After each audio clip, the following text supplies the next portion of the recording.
ఒక మాటను అబద్ధం నిజం చేయాలంటే ఒక లాయరు దానికి తగ్గట్టుగా మాట్లాడగలరు.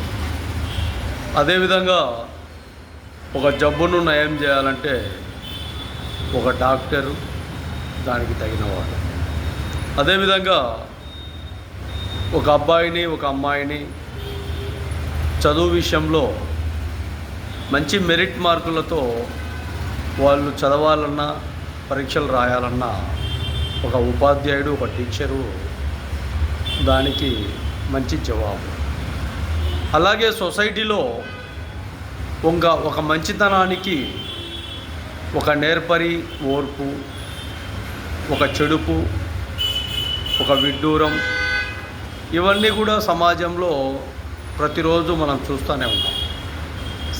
సమాజ శ్రేయస్సు కోసం ఎప్పుడైతే వ్యక్తులు పాటుపడతామో అప్పుడే సమాజము చాలా వరకు మెండుగా దండుగా ఉన్నత స్థితిలో ఉంటుందని కూడా ప్రజలకు తెలియజేస్తాం.